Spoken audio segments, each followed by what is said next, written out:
السلام علیکم ورحمۃ اللہ وبرکاتہ۔ معزز اساتذہ اکرام اور اس پروگرام میں تشریف فرما مہمانان اعظام اور عزیز ساتھیوں، آج اس پروگرام میں مجھے جس حساس اور اہم موضوع پر لب کشائی کرنے کے لیے بلایا گیا ہے وہ نشہ اور جوے کی تباہ کاریاں ہیں۔ انداز بیاں گرچہ بہت شوق نہیں ہے، انداز بیاں گرچہ بہت شوق نہیں ہے، شاید کہ اتر جائے تیرے دل میں۔ دوستو، نوجوان نسل ملک و ملت کے مستقبل کا ایک بیش قیمت سرمایہ ہے، جس پر ملک و ملت کی ترقی و تنزلی موقوف ہے۔ یہی لوگ اپنی قوم اور ملک و ملت کے لیے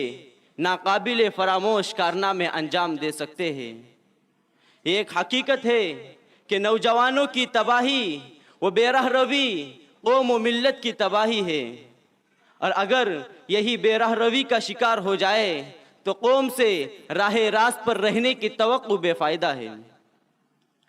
آج ہمارا نوجوان تیزی کے ساتھ نشہ اور چیزوں کے استعمال اور جوے کا عادی ہوتا چلا جا رہا ہے۔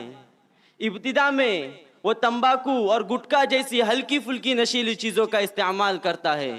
مگر جب آہستہ آہستہ اس کا عادی ہو جاتا ہے تو اس سے زیادہ پاور والی نشیلی چیزوں کی طرف مائل ہو جاتا ہے۔ پھر افیون، چرس اور ہیروئن وغیرہ جیسی عقل و دماغ میں فتور پیدا کرنے والی چیزوں کی اسے لت لگ جاتی ہے۔ اور افسوس تو اس پر ہے کہ ابتدا میں والدین اپنے نوجوان بچوں کی عادات سے بے خبر ہوتے ہیں یا پھر تجاہل عارفانہ برتتے ہیں، اور اگر ان سے کوئی کہے کہ آپ کا لاڈلا اور آپ کا پیارا تو نشہ کرتا ہے، آپ کا پیارا تو جوا کھیلتا ہے، تو انہیں بالکل یقین نہیں آتا،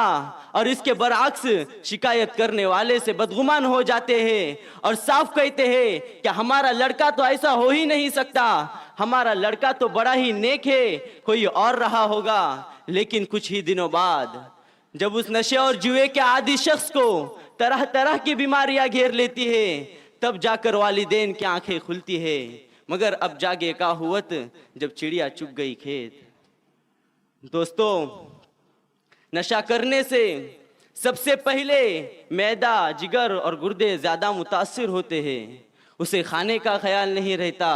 دھیرے دھیرے اس کا جسم لاغر، کمزور اور کاہل ہو جاتا ہے، بالآخر بستر مرض پر لیٹ جاتا ہے، اور اس کا مستقل علاج بھی نہیں ہو پاتا کیونکہ اس سے نشہ نہیں چھوٹتا۔ انجام کار بقیہ زندگی زندہ لاش بن کر گزارنے کے لیے مجبور ہو جاتا ہے۔ یاد رکھیے، ابتدا میں چند گھونٹ پینے یا ایک آدھ کش لگانے والا ایک دن اس نشے کے دلدل میں ایسا پھنس جاتا ہے کہ پھر مرتے دم تک اسے رہائی نصیب نہیں ہوتی۔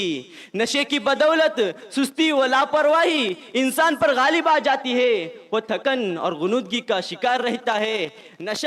یہ نشہ اسے مل گیا تو گویا اس کے جسم میں کرنٹ دوڑ جاتا ہے، اور نہیں ملا تو اس کا جسم ٹوٹنے لگتا ہے، اور ایسے ہی وہ نوکری اور کاروبار کے لائق نہیں رہتا، بالآخر پیسے کا محتاج ہو جاتا ہے۔ نشہ بازی اور جوے سے آدمی کی عزت اور غیرت کا جنازہ نکل جاتا ہے۔ شریف لوگ اس کو اپنے گھر، آفس، مجلس میں آنے، اس کے پاس بیٹھنے، اسے قرض دینے، اس کی مالی مدد کرنے کو بالکل پسند نہیں کرتے، اور اپنے بچوں کو اس کے ساتھ اٹھنے، بیٹھنے، رہنے، سہنے سے صاف منع کر دیتے ہیں، اور اسے معاشرے میں اچھا الفاظ سے یاد بھی نہیں کیا جاتا۔ نشہ باز اور جوے کے عادی شخص کو کسی کے دکھ سکھ کی پرواہ نہیں رہتی۔ ان کی ان حرکتوں سے اس کے ماں باپ، بھائی بہن، بیوی، بچے سب تنگ آ جاتے ہیں۔ ایک وقت آتا ہے کہ اس سے اس کے گھر والے بیزار ہو جاتے ہیں، اور سچ تو یہ ہے کہ نشے کا زہر صرف نشے باز اور جوے باز کو نہیں بلکہ اس کے پورے گھرانے کو تباہ اور برباد کر دیتا ہے۔ آج چوری، ڈکیتی، قتل، زنا جیسے جرائم کا ارتکاب کرنے والے اکثر و بیشتر یہی نشہ اور جوئے کے عادی ہی نکلتے ہیں، پھر یہ اپنے جرائم کی وجہ سے پولیس کا شکار ہو جاتے ہیں، اور ان کے بوڑھے والدین اور ان کے اعزاء و اقارب تھانے، کورٹ اور کچہریوں کے چکر کھانے پر اور دھکے کھانے پر مجبور ہو جاتے ہیں اور ذلیل اور رسوا ہو جاتے ہیں۔ اے نوجوانوں، غور کرو، یہ ہم سب کی زندگی، اعضائے جسمانی صحت و تندرستی اللہ تبارک و تعالیٰ کی دی ہوئی ایک امانت ہے، ہم خود اس کے مالک نہیں ہیں۔ کل قیامت کے دن اللہ تبارک و تعالیٰ اپنی ان امانتوں کے بارے میں ہم سے سوال کرے گا، تو اللہ کی ان دی ہوئی قیمتی امانتوں کے بارے میں ہم کیا جواب دیں گے؟ سنو، نشہ آور چیزوں کا استعمال اللہ کی اس امانت میں خیانت کے مترادف ہے، اسی لیے رسول اللہ صلی اللہ علیہ وسلم نے نشہ آور چیزوں کے ساتھ ساتھ ہر ایسی چیز سے منع فرمایا جو عقل و دماغ میں فطور کا باعث بنے اور جس سے صحت میں خلل پیدا ہو۔ لہٰذا ہونا تو یہ چاہیے تھا کہ صحت و اخلاق کو بگاڑنے والی چیزوں سے ہم دور رہتے، لیکن آج ہمارا نوجوان اس زہر کے پیالے کا ایسا عادی ہوتا چلا جا رہا ہے کہ سینکڑوں تدبیروں کے باوجود اسے چھوڑنے کے لیے تیار نہیں ہوتا۔ وہی نوجوان جو کسی بھی قوم کی ریڑھ کی ہڈی تصور کیا جاتا ہے، آج وہی نوجوان اس میں سب سے زیادہ مبتلا ہے، اور منشیات کی اس لت نے کالج اور یونیورسٹیوں کے طلبہ کو اپنے لپیٹ میں لے لیا ہے۔ یاد رکھیے،